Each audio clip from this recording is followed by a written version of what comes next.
Et voilà, donc mars 2023, Serial, une petite revue des photos sur lesquelles j'ai travaillé au mois de mars. Donc beaucoup de films, il y en aura surtout à la fin, pas mal d'appareils différents. Donc allons-y. Première photo à gauche, donc là c'est une photo que j'ai retirée des archives pour une raison un peu aléatoire, mais j'ai retrouvé une photo de 1988, donc du T-Max 100, un film noir et blanc qu'on connaît toujours, sur un Nikon FE. Je pense que c'est un 50 mm f1.2, mais pas utilisé à 1.2, quoique. À nouveau, je trouvais assez amusant cette photo de commencer comme ça, c'est de se dire que le film, ça a quand même un certain avenir. J'ai de la peine à croire que ça fait... Waouh. Ouais, bientôt 40 ans que cette photo a été prise. C'est un plateau dans les Hauts de Genève qui a bien changé depuis. Donc il y a eu beaucoup de construction, mais voilà. La photo aussi comme vecteur de souvenirs et de poésie passée. À droite, donc là c'est plus récent, là je teste un Leica CL, c'est un petit appareil photo qui avait été développé en collaboration avec Minolta à l'époque, donc avec un Summicron 40 mm f2. Et là, un film expiré Agfa HDC 100 dans le Jura. J'avais volontairement sous-exposé, vu que c'est du film, même si le film résiste mieux aux hautes lumières, pour préserver la couleur du soleil au travers de la nappe nuageuse. Donc c'est pas aussi sombre que ça, mais en connaissant un petit peu les particularités de son film, c'est la même chose avec les capteurs, on peut évidemment recréer des ambiances. Ce même film qu'on va retrouver dans ces deux clichés après, donc toujours le même équipement, là, le Leica CL avec ce 40 mm, qui était vraiment adapté pour cet appareil à l'époque, un objectif assez particulier, qui se voulait un peu plus ouvert que le 50, Summicron 50, un classique, et le 35, Summicron 35, voilà, un peu entre deux. Donc ça c'est des photos de Reykjavik, un carrefour, là c'était donc je sais pas exactement quand c'était, mais je pense que c'est plutôt au mois de février, le temps que je développe les films. Un carrefour assez connu sur les bords de la baie de Reykjavik, avec ses feux. Enfin, je trouve marrant ce côté un peu systématisé de la pose de ces poteaux avec rien d'autre, avec la neige pâteuse. Et des petites lumières dans une école avec ces ciels précoces, vu que le soleil tombe assez tôt à cette période de l'année. Toujours l'expérimentation pour moi c'est un petit peu quand j'ai pas d'inspiration j'essaie des choses. Là j'utilisais un Polaroid Go, c'est un petit appareil photo fait par ce qui était l'homographie, qui a repris les droits de la marque Polaroid, qui a recréé un appareil avec des films qui n'ont pas la batterie dedans mais qui sont un peu plus petits, donc un peu plus économiques à l'achat. Par rapport à la surface, je pense qu'eux s'en sortent assez bien, ça coûte quand même assez cher. Les rouleaux là, où le film marchait pas très bien, donc l'émulsion quand le film sort est pressée avec l'émulsion chimique, on a ces effets de bord à gauche. Et alors ça c'est un film qui a aussi été passé de nombreuses fois au travers des scanners de douane, donc les rayons X ça fait de l'effet, donc attention. Et là c'était juste, c'est un pot en fait en plastique, tous les prétextes sont bons pour faire une photo, que j'avais depuis de nombreuses années, qui a cuit avec les UV et qui était plus très utilisable, qui avait plus vraiment l'air d'être salubre, mais qui avait beaucoup d'histoires associées et qui s'est cassé. Donc j'avais une photo avant et une photo après, faite avec ce Polaroid Go, un petit peu par hasard. J'ai un peu provoqué la scène, mais voilà, je trouve intéressant. Des fois, je trouve intéressant aussi de créer des mémoires d'objets ou de choses qu'on aime, même si c'est pas très artistique, mais de tester un processus artistique par-dessus. Voilà, donc deux images un peu expérimentales à ce niveau-là. Ensuite, là, je teste pas mal, je suis assez curieux de ces senseurs Foveon. J'ai l'espoir, avec l'alliance entre Sigma, Lumix, Panasonic et Leica, qu'un jour on ait un de ces capteurs, parce que ça semble, d'un point de vue conceptuel, le capteur Foveon, les couleurs sont les unes sur les autres. Donc c'est un capteur une technologie faite par Sigma qui a de la peine à rentrer en production pour des capteurs grand format, plein format. Et ça c'est un appareil photo réflexe Sigma SD10 avec une optique 100 mm Sigma f2.8 que j'ai essayé. Je trouve que le rendu des couleurs, alors la résolution est assez minimale, aux alentours de 4-5 mégapixels je crois, ou peut-être même pas. je n'ai même pas vérifié, mais il y a un rendu des couleurs, comme on va le voir sur les images d'après, là voilà, des micro-contrastes. Alors, tout le monde en parle, enfin on retrouve sur les réseaux, si on regarde les forums, les gens sont super fans ou pas, mais effectivement, ces capteurs, malgré leur faible résolution, il y a un rendu proche du film. Je ne saurais pas trop comment l'expliquer. Ça se ressent, ça se voit un peu dans le détail.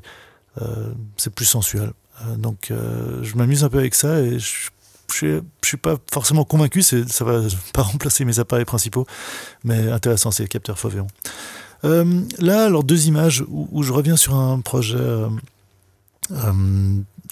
conceptuel qui s'appelle Hypertight, sur la représentation des images de mode, de genre. Enfin, moi, c'est un projet d'assez longue haleine. Là, je remets en marche ce projet dont je me suis un peu éloigné pendant quelques temps. À gauche, donc ça c'est une photo au moyen format Leica S avec un capteur CCD et une optique 100 mm f2.0, un Summicron, fait pour cette gamme d'appareils moyen format numérique. Bon là c'est des expérimentations flash et aux lumières continues avec un modèle. Et à droite du Polaroid Go, là c'est vraiment, j'essaie de me remettre dans le bain avec cette session. Des résultats qui sont très divergents. J'ai aussi envie de rafraîchir un peu l'équipement que j'utilise, mais en gardant le même principe. Donc voilà les 2 photos d'après, là, même chose.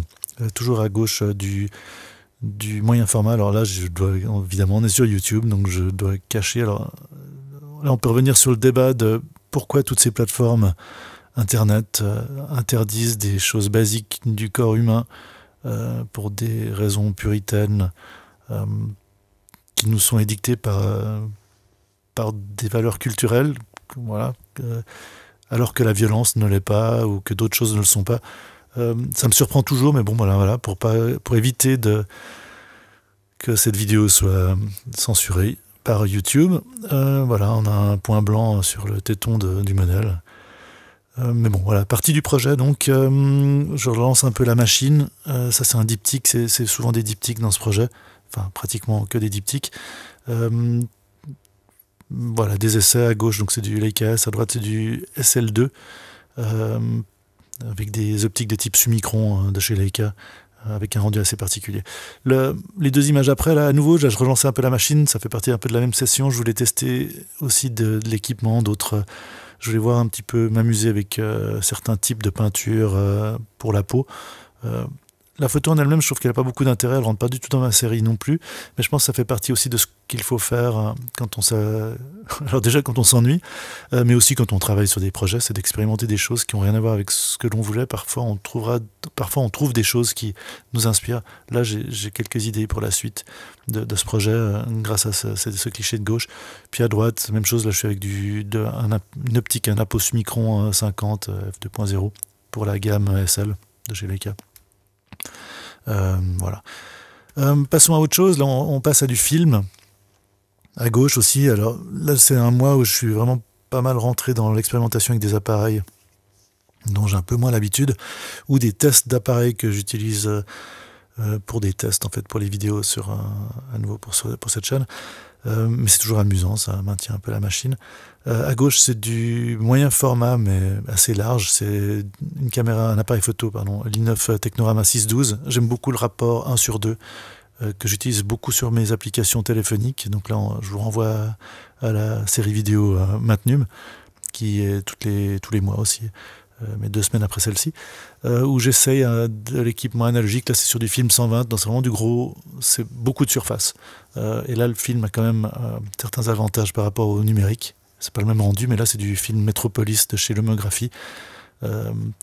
Beaucoup de surface, on ne se rend pas vraiment compte là, mais je m'entraîne avec cet appareil. La photo n'est pas très intéressante en elle-même, mais j'essaie d'acquérir des automatismes. Et à droite, là, c'est une dual photo, donc une photo prise devant et derrière moi, avec le même appareil au même moment, enfin quasi même moment là, vu que c'est avec le même appareil et pas avec 2 objectifs séparés.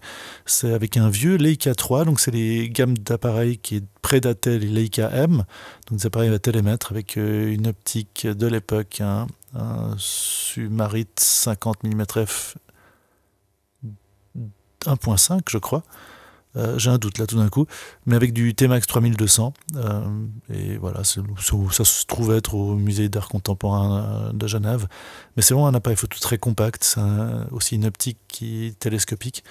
Mais ces vieilles optiques marchent très bien. D'ailleurs, voilà les deux images d'après, toujours le même équipement, avec du T-Max 3200 avec un peu plus de lumière, mais vraiment cette optique, elle a aussi un rendu très à l'ancienne, un beau bokeh, un rendu vintage comme ça, que j'aime bien.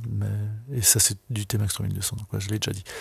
On passe à autre chose, toujours dans le... Alors là, c'était vraiment pour rendre visite aussi à un ami photographe, un ami à la base, qui est photographe, et sa fille participait à une compétition de saut à cheval.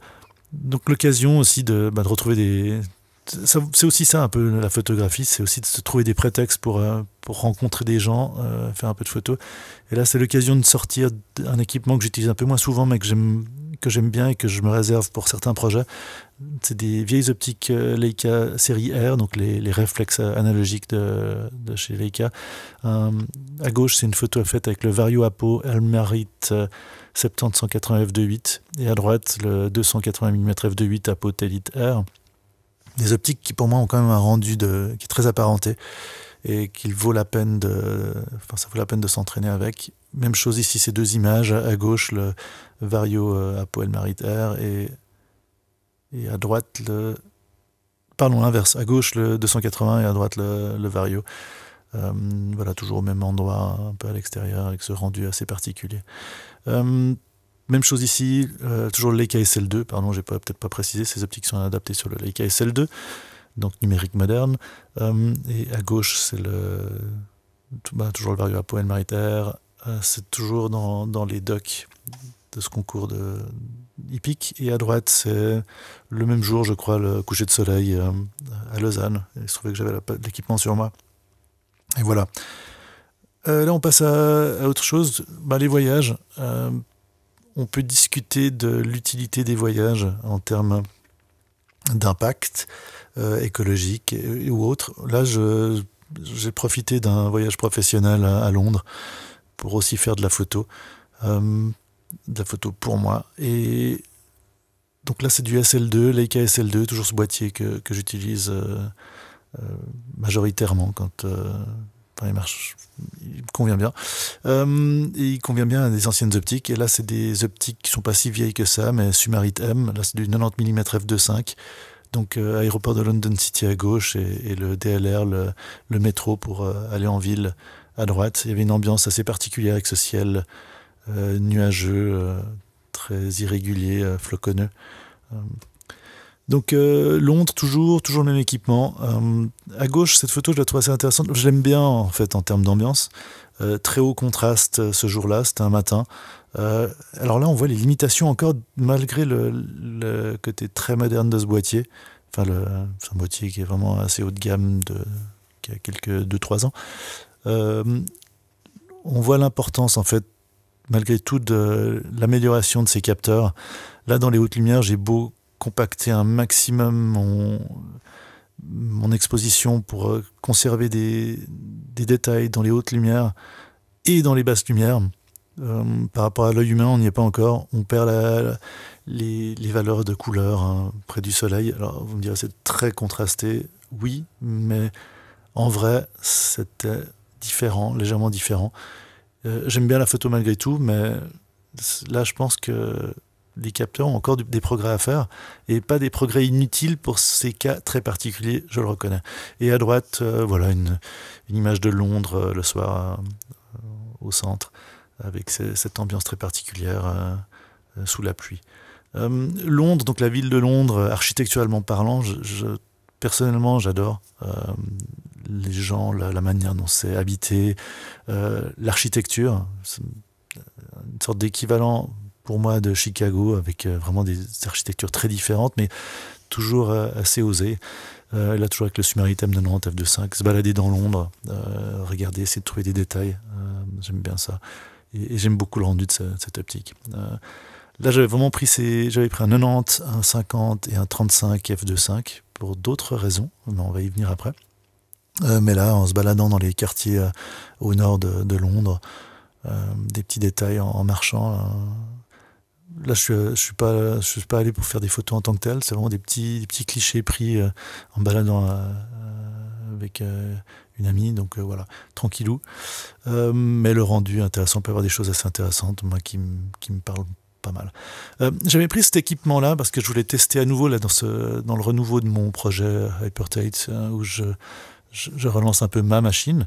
Je voulais un petit peu mettre à jour donc, mon équipement. Et voilà, deux clichés faits avec le 50, donc le Sumaritem 50 mm f2.5 et mes équipements de lumière continu et flash habituels, en essayant de préserver l'esprit et le look de l'aspect de mes séries anciennes, pour un projet qui est en élaboration, qui avance. Voilà, avec un modèle, quelques essais qui commencent à marcher. Alors il y a d'autres images évidemment, mais là, c'en est deux, où je trouve que je commence à me ressentir un peu confortable dans mon équipement. Londres, donc toujours se balader, là, profiter du voyage pour aussi essayer de trouver l'inspiration, d'exercer son muscle photographique. Là, le Sumaritem 90.2 f2.5 marche très bien. À gauche, une vue depuis le Tate moderne, ce musée au bord de la Tamise. Et en marchant vers le nord, depuis le centre, en suivant un canal pour aller à Compton, des contrastes, je trouve, intéressants dans cette ville qui est vraiment extrêmement hétéroclite à ce niveau-là. Très belle ville pour se balader et faire de la photo. On passe à du film maintenant. Donc, dans mes tests d'appareils photo, souvent je profite de ces équipements un peu différents pour rafraîchir ma pratique. Donc là, c'est un Leica Mini 2, donc un appareil photo grand public d'une certaine époque, à film, avec du Berger Panchro 400 à l'intérieur, donc film noir et blanc. À gauche, je sais plus trop où j'ai pris cette photo. Souvent, ces appareils, je les charge avec un film et je me balade et je voyage avec. Et donc, ces appareils se baladent dans différents endroits. Et je note pas vraiment où j'ai pris les photos, mais je pense qu'à gauche, c'est dans un cinéma à Reykjavik. Et à droite, c'est le Jardin botanique à Genève. Deux ambiances qui se rapprochent pour moi, mais dans des contextes complètement différents. Donc un test d'appareil photo, la Leica Mini 2, c'était vraiment censé être des appareils photo grand public, mais je suis assez épaté par le rendu et l'efficacité de cet appareil. Donc toujours le même film là, en me baladant sur Genève. Ces optiques, je ne vais pas faire de jugement au-delà de ça, je me rappelle même plus en plus quelle focale c'était, mais ça marche bien. Pour moi, à nouveau, avec cette combinaison film-appareil, marche très bien. Voilà, deux autres photos aussi, un bon piqué, un bon rendu. Alors, il y a un rendu là qui est assez typique du Berger Panchro 400 aussi, ce côté contrasté, mais bien piqué, voilà. Un film que je recommande d'ailleurs. Autre appareil, toujours du film, là c'est un Leica Mini 1, donc j'étais un peu en train de tester la gamme de ces Leica Midi, appareils grand public. Il y a le 1, le 2, le 3. Le 3 qui a une focale un petit peu différente, qui a un 32 mm, je crois que c'est des 35 mm les autres. Donc Leica Mini 1, là avec un film générique, je ne sais pas quelle est la marque, c'est un Color Print 100.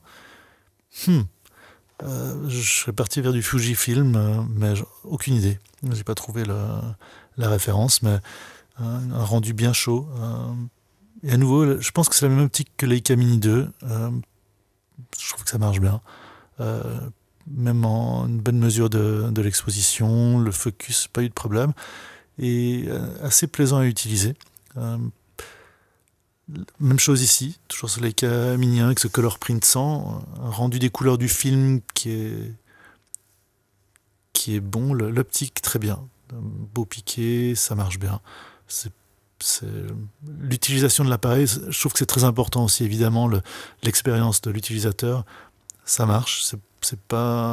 Ces Leica Mini sont de loin pas mes appareils favoris, mais ça me donne clairement envie de les réutiliser, de mettre du film dedans, puis des films un peu plus alternatifs, et d'aller m'amuser lors de mes prochaines expérimentations.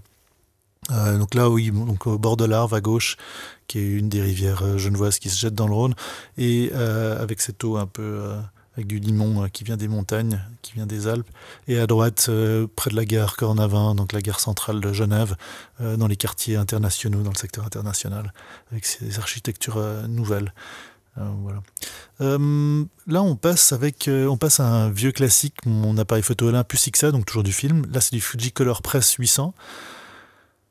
Un film que j'aime beaucoup, voilà, qu'on retrouve pas.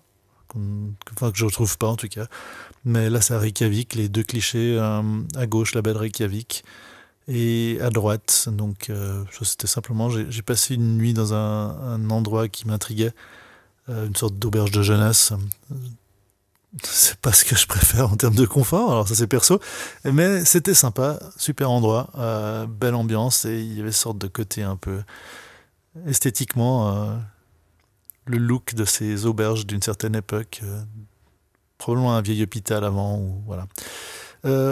Et voilà, deux images à nouveau avec le Olympus XA, donc appareil photo à télémètre manuel, et ce Fujicolor Press 800, qui a des ISO, même s'il est expiré, un petit peu expiré, là, donc ce film, ça marche bien en basse lumière, c'est une optique aussi f2.8, une bonne mesure d'exposition avec ce Olympus XA qui est vraiment extrêmement robuste, ça c'est vraiment un classique pour moi cet appareil photo, très compact, et des images qui, enfin ça plante rarement, et là j'avais vraiment cette envie à Reykjavik, là, sous la neige, vraiment tard, là, je pense que c'est 1h du matin, il neige encore, une ambiance assez particulière. Et à droite, là, une basse lumière, fin de journée, ça c'est plutôt à Genève, un contraste du climat évidemment.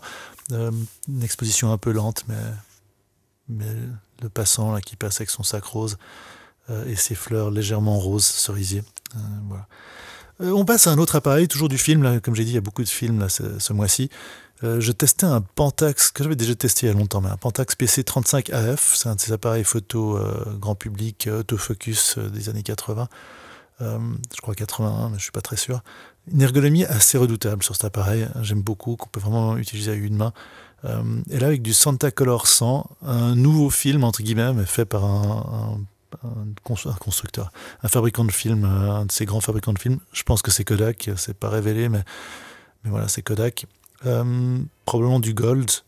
Quoique le rendu est un petit peu différent, je me suis posé la question, ça pouvait pas être du Pro Image remis sous une autre marque, mais je sais pas. Mais en tout cas, l'optique du PC35AF, je la trouve assez intéressante. Un rendu Pentax, voilà, deux autres images avec ce PC35AF, un bokeh différent de ce qu'on trouve d'habitude, un autofocus qui marche bien, clairement. Voilà, donc une photo à gauche dans le Jura, à droite c'est au bord du lac à Genève. Ça marche un peu dans toutes les conditions.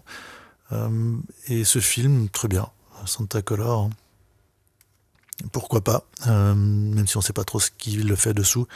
Mais Santa qui a aussi un Santacolor 1000 noir et blanc que je n'ai pas essayé. Donc allez voir ça sur le net si ça vous intéresse. Ensuite, on passe à un autre appareil photo. Là, c'est un Leica M2 avec une optique ancienne, donc vintage, le Sumaron 28 mm f5.6, un classique. Donc là, c'est avec un film, un Perutz Primera Color 100 expiré. Et c'est probablement de l'Agfa Color Vista 100, mis sous une autre marque à une certaine époque, avec un rendu qui ressemble pas mal à du Kodak Hectar, je trouve, avec ses côtés un peu chauds, violacés, des rendus. Mais ouais, beau rendu malgré tout. Et là, la combinaison Leica M2, le M2 est un appareil à télémètre donc, de la série M de chez Leica, qui était sorti en même temps que le M3 et le M1. J'ai une vidéo séparée qui parle bien de la comparaison entre les deux qui va arriver. Mais ça permettait vraiment d'avoir les guides pour les 28 mm, ce que le M3 ne proposait pas. Voilà, donc ça c'est à Genève, la jonction, le bâtiment des forces motrices à gauche avec le coucher de soleil, et à droite, dans l'après-midi, sur les bords du lac, de la rade étendue de Genève, près de la perle du lac. Et maintenant on passe à deux autres images, même appareil, même film. À gauche, c'est à Vevey avec une exposition de jour, meilleur jour. À droite aussi, pareil. Donc à gauche, c'est un marché à Vevey, cette ville sur la riviera vaudoise, pas loin de Montreux. Et à droite, le dernier cinéma pornographique de Genève, qui ferme, je crois, le Splendide, une page de l'histoire genevoise et du cinéma, malgré tout. Donc avec ce look assez marrant de l'enseigne. Voilà. On repart en numérique, là, je repars à Londres, en fait. C'est à gauche, donc c'est un de ces vieux bâtiments industriels près du site olympique londonien. Voilà une image en coucher de soleil avec. On voit d'ailleurs cette image, je l'ai cadrée différemment sur mes réseaux sociaux quand j'ai posté, en enlevant le contexte où on voit le stade olympique derrière à gauche et ces travailleurs qui travaillent sur les bois en bas à gauche. J'avais recadré sur le bâtiment. Ça raconte pas la même histoire, je l'aime bien aussi comme ça cette photo. Et là avec le SL2, le Sumaritem 90 mm f2.5, c'est un côté crisp et moderne du rendu que j'aime beaucoup. Et à droite, même équipement, là on survole Paris dans l'avion. Faut pas hésiter des fois quand ça nous amuse à faire des photos comme ça. Voilà, avec la couche nuageuse qui rend un peu mosaïque l'aspect. Dernière image avec ce même équipement à gauche, un détail d'aéroport que je trouvais marrant. Voilà. Puis à droite, donc ça c'est la dernière image pour ce mois-ci, c'est avec l'équipement intéressant, alors le contexte est marrant aussi, mais pour moi c'est un de mes appareils favoris de tous les temps, le Leica M8. Ce n'est pas un capteur plein format, c'est du APS-H, mais une petite subtilité, c'est que là il est avec un objectif, le 21 mm f4 super angulon de Leica, un appareil qui a un élément postérieur qui dépasse tellement qu'il abîmerait votre obturateur ou votre appareil. Et si tant est que vous pouvez le mettre dans votre appareil, les rayons arrivent en numérique. Les rayons arrivent tellement avec un angle tellement marqué sur les côtés qu'il y a une distorsion des couleurs à cause de l'épaisseur du capteur. Donc le M8, ça marche bien parce qu'il a la possibilité, il a la profondeur pour le recevoir sans que ça abîme quoi que ce soit, et un capteur qui n'est pas suffisamment large pour qu'on ait ces distorsions colorimétriques sur les bords, et il a un rendu que je trouve vraiment très particulier, que j'adore, une très belle combinaison pour moi, c'est vraiment une combinaison que j'adore reprendre, et là c'est à la foire du livre d'art de Reykjavik où je présentais des livres photos, mes livres photos, super organisation et super lieu, super événement, c'était vraiment très sympa. Et voilà, c'est fini pour ce mois-ci. N'hésitez pas à poster des commentaires ou des questions ou à me demander d'autres choses pour les mois qui viennent. Et à bientôt!